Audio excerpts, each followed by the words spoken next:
Hi everyone, welcome back to Babbling Irons.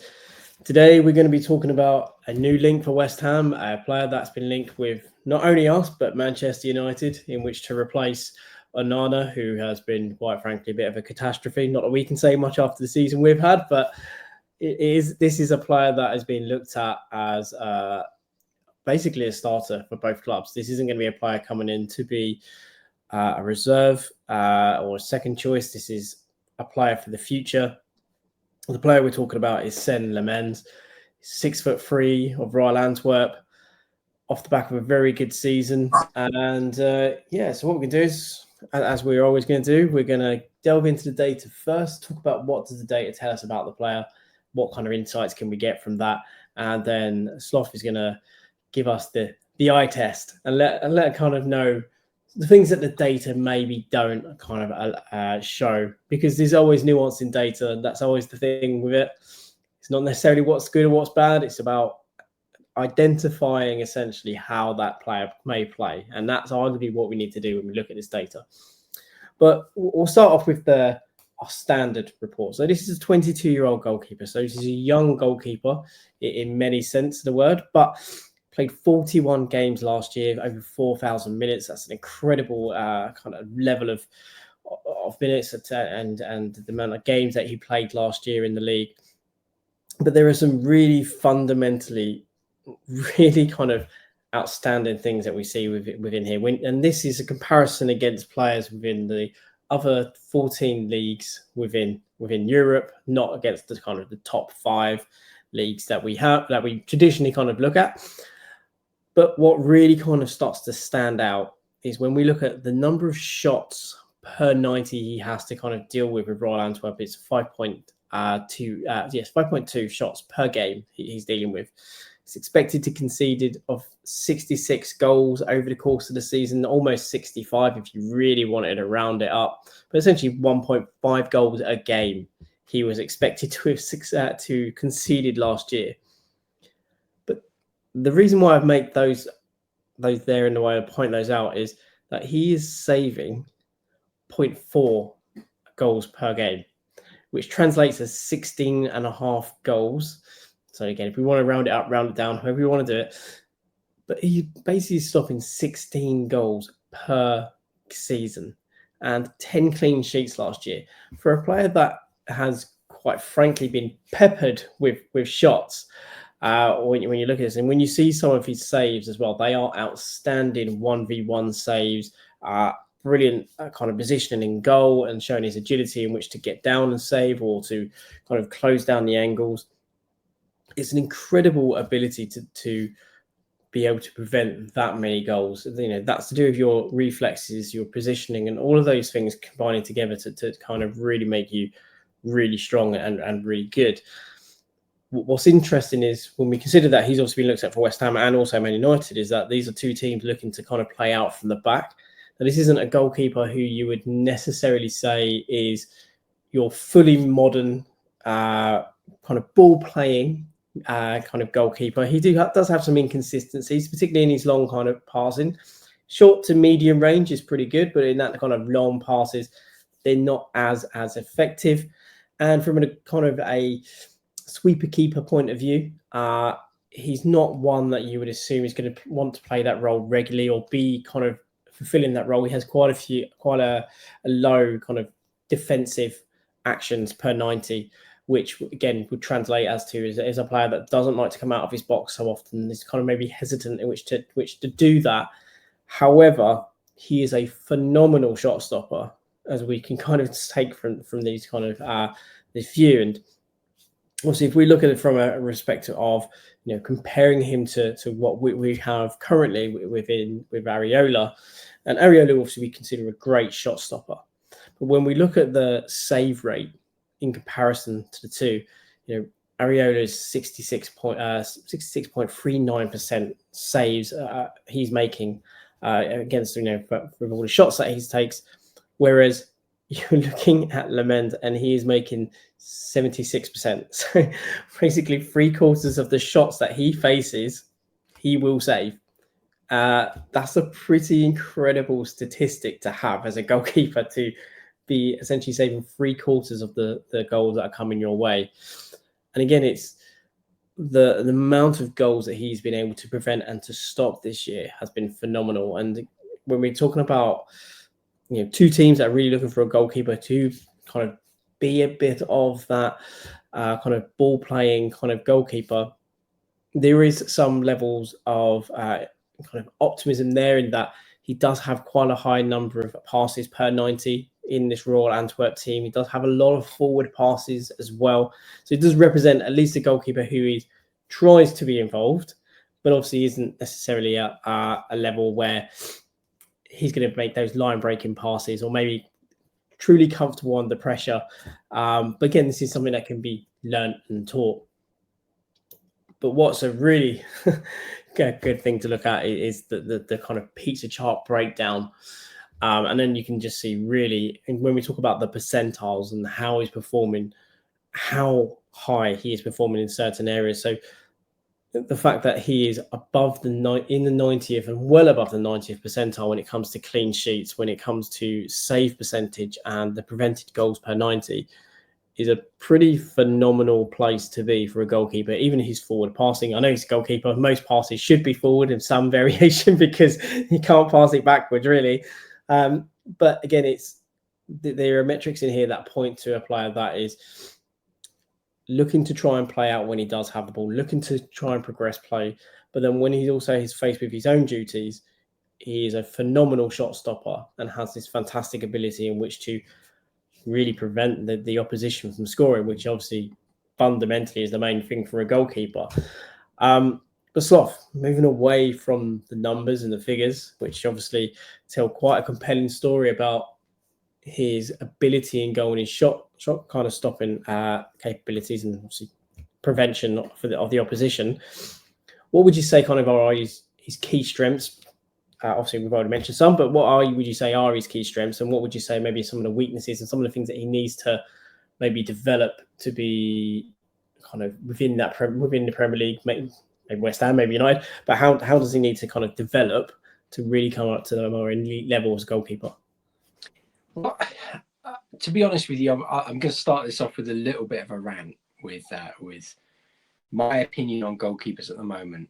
That this idea that a goalkeeper has to be a sweeper, for me, is inherently wrong, because if you are a good enough shot stopper, you more than cancel out any of the sort of benefits that you might gain by being composed on the ball and being able to kind of counter their press, beat their press as such.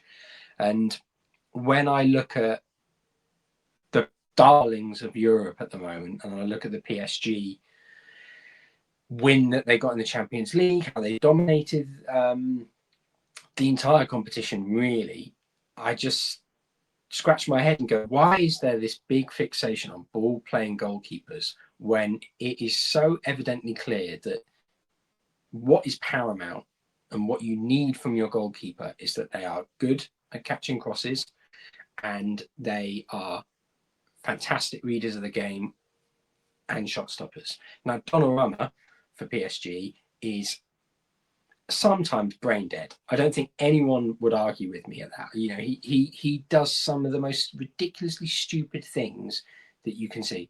He is a good enough goalkeeper in areas of like his shot stopping, penalty saving, catching the ball from crosses, his physicality, that it more than cancels it out.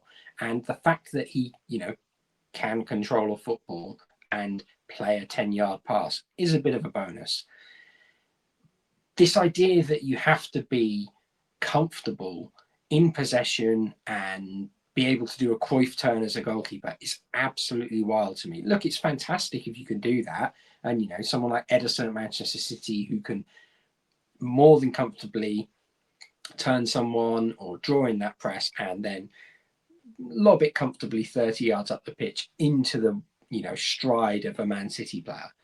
Fantastic. Good for them. They're the best. There's a reason they are the best team in the country and one of the best teams in Europe. That's not West Ham. And look, I'm sorry, Man United fans. It's not Man United at the moment. So what you need to do is you need to build. And you need to build with the foundation of a keeper who is strong physically, can catch a cross, is a great shot stopper first and foremost, because let's face it, Man United are facing a lot of shots at the moment. We're facing a lot of shots at the moment. That's the area we need to address. Not, oh, can they take a touch and can they draw in a pass? Because we've seen so many times that goalkeepers who often excel in that, their decision making ain't great at times. So what's the big benefit of that? It might get you a couple more goals. Chances are it's also going to cost you a few. And when it comes to the strengths and weaknesses, look, the strengths of Senne's are that he is an absolute colossus. He reads the game really well, and he has got such a big frame. You know, we were talking about it the other day, and he is very reminiscent of Edwin van der Sar. It's that sort of like the low hanging hands coming down and sort of giving you that idea that even if you just try to, you know, drill it across the floor, he can just scoop it up with one hand. Like, he's not even going to have to break sweat to do that. Yeah, he's not obviously tall as Van der Sar. I think Van der Sar was what, 6'6" and with an incredible wingspan. But his style was very reminiscent in the way he kind of gets down. He gets down quickly, but he doesn't look that way. Which is again with Van der Sar, is one of those guys that managed to get down for pretty much everything, and obviously he had that exceptional reach as well. But when I look at him, that's who I am immediately reminded of, just because of the way he's postured, the way he kind of positions himself, the way he holds himself for an opposition. He makes himself look big, but also at the same time, in a way, makes himself look slightly smaller, which gives the opposition that false sense of security when they're having shots at him. I think that's always been the thing that Lammens does as well, is that it's that agility. You can sort of hide your stature and then spring into life, and you can spring to reach something in the top corner. That's what both of these keepers do really well. Now, am I saying that Lammens is going to be the keeper that Edwin van der Sar is or was? No, I'm not saying that. Do I think he has the potential to be that level of a keeper? And in my opinion, maybe even go a little bit higher in terms of his potential. Personally, I do. And, you know, people can debate about that. Man United fans might massively disagree. I don't blame them. Van der Sar was a freak. But I do think that when you watch Lammens enough, he is someone who is already quite strong at catching the ball at just 23. He's not as big, but I think he's stronger physically. I think he's a bit broader. And when he is coming to catch across, he lets you know he's there. He is a real physical specimen. And like I mentioned, his agility, I think he just about shades Van der Sar there. I think he's got a little bit more to his leap, and I think he's also a little bit quicker. Now, weaknesses. Do I personally think he has any weaknesses? No, not really. I mean, can he do a Cruyff turn and draw in the press like Pep Guardiola wants every single goalkeeper in the world to do? No, I'm being hyper. That's hyperbole, but that's not what he's there for. And I want a keeper who will stop shots. You know, Antwerp are not dominant in possession, and they are not a side that are going to look to draw in the press. That's why his numbers reflect that in the passing sense, and you know, touches in the area, that kind of thing. It's not his game. It's not Antwerp's game. Do I think he could do that? Potentially. I think he'd be a lot more comfortable on the ball, and I think that could be something that develops in his game.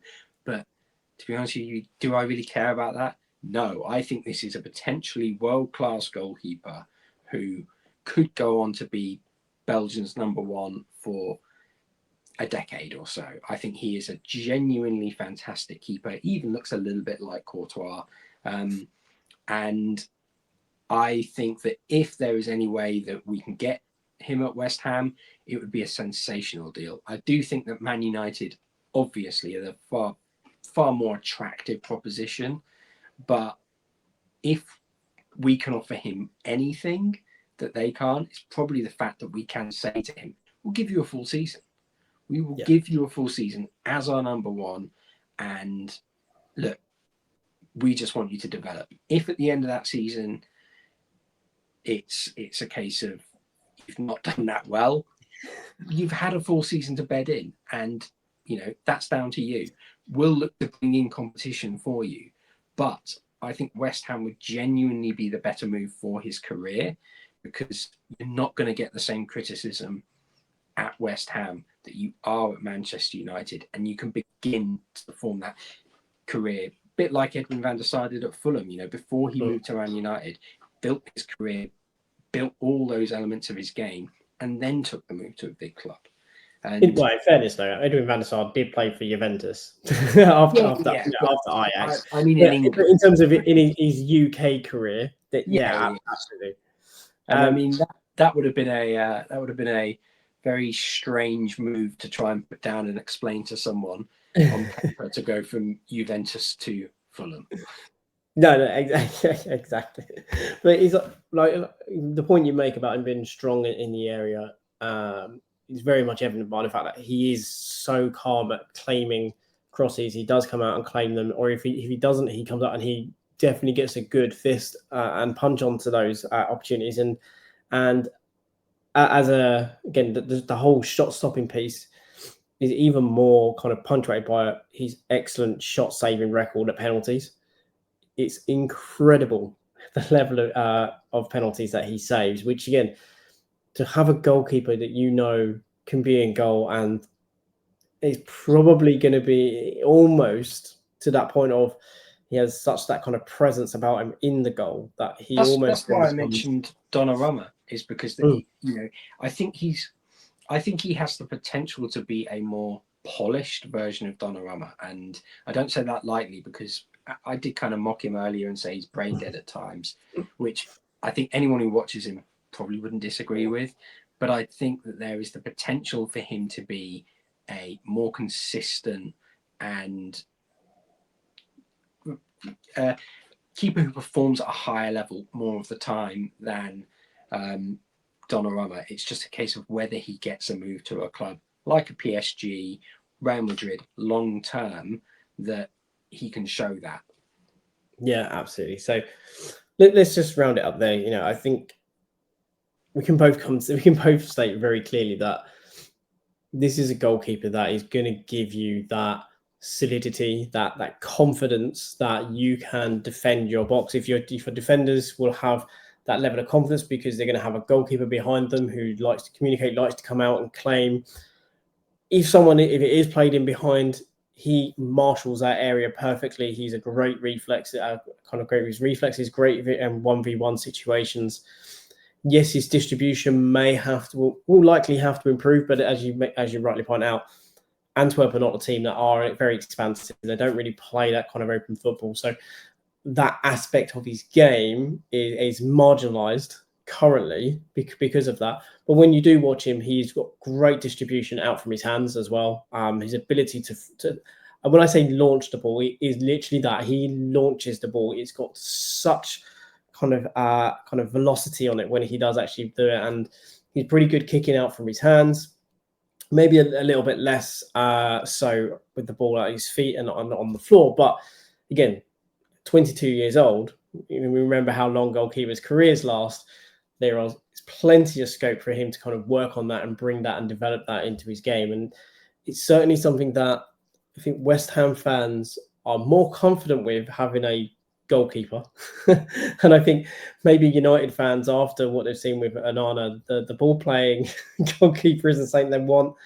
And the whole maybe more De Gea-esque in the sense of having a quality shot stopper who can keep you in games when you are maybe a little bit under the cosh, or the goalkeeper that just pulls out that out of nowhere save to kind of get you the points is something that is vital for any team. And I think if West Ham are to say gazump United and get in, he's probably going to be quite a coup, to be honest.